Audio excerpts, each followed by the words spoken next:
Eminem's assault on Donald Trump took the world by storm in 2017 when Eminem dropped the Storm freestyle aimed at President Donald Trump. But was it worth it for Eminem? We discuss the implications of this move on Eminem's career based on facts, and we look forward to hearing your opinions on this in the comments section.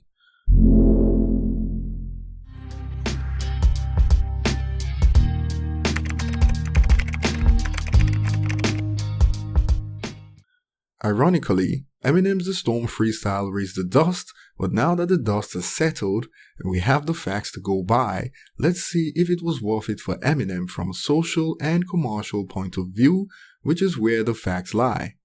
It's important to watch this video entirely before dropping comments below so you don't jump the gun, and if you're new to the channel, remember to subscribe and turn on notifications to never miss a video. First of all, before we go in deep into this topic, here's a section of the Storm freestyle.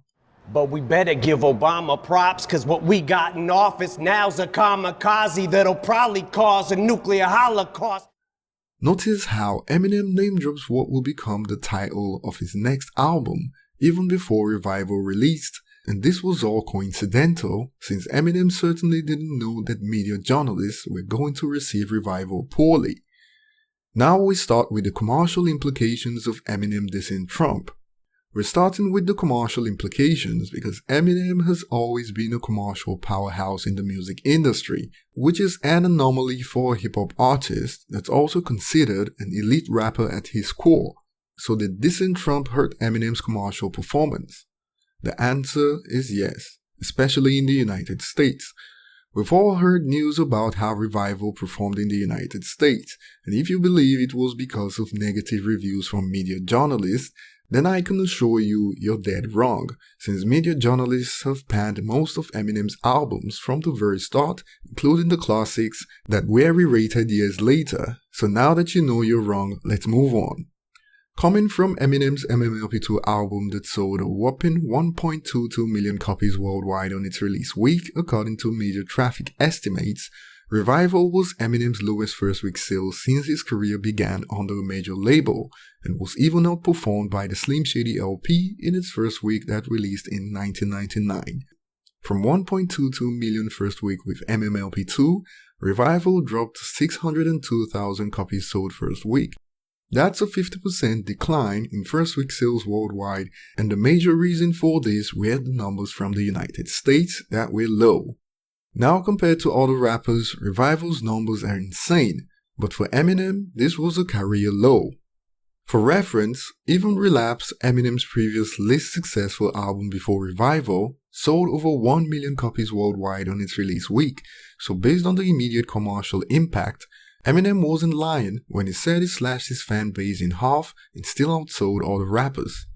Despite Revival's performance, Eminem ended 2017 with Revival becoming the second best-selling hip-hop album worldwide with sales of 1.1 million copies, according to the IFPI, and Revival was only topped by Kendrick Lamar's Damn that sold 1.3 million. So overall, Eminem slashed his fan base, but half is an understatement, since based on his album historical performance, Revival is tracking at less than 30% of albums like Relapse, Recovery, and MMLP2. Now, based on the facts, in the short term, we've established a clear connection of the implications of the Trump diss, and it's time for the midterm implications.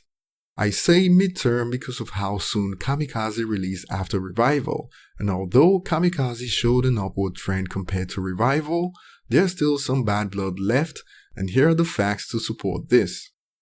Kamikaze was aimed at America, specifically American media journalists that took a dump on Revival, but it's clear that many Americans still have some bad blood left.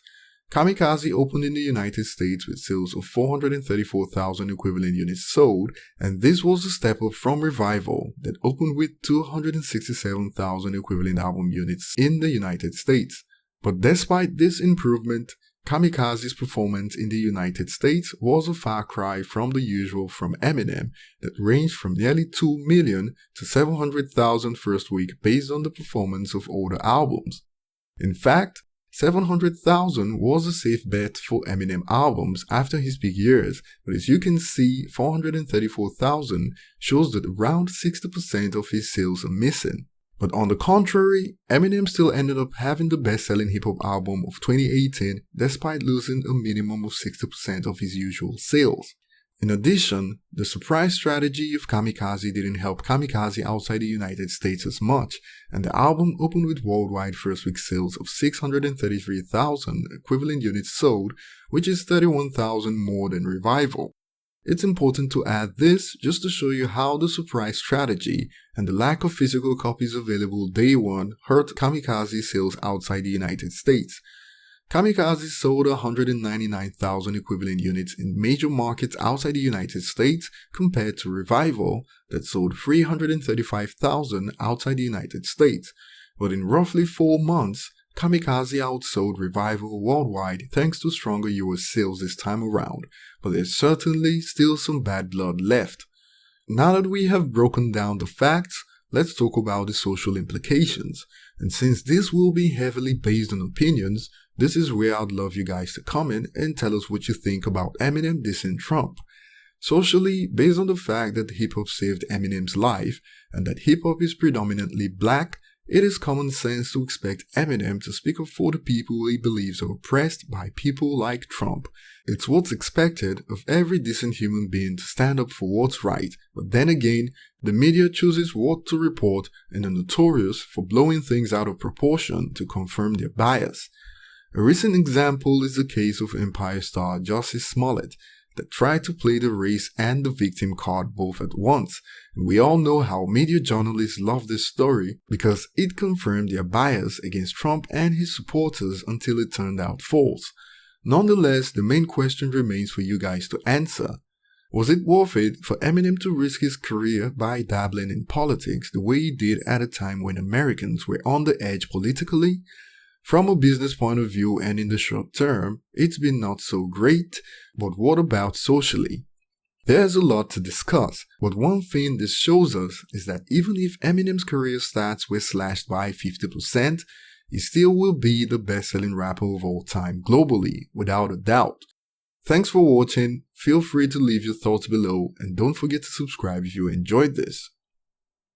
In case you've been wondering how Eminem performs in countries like the United Kingdom, be sure to check out this video about 2018 hip-hop album sales in the United Kingdom.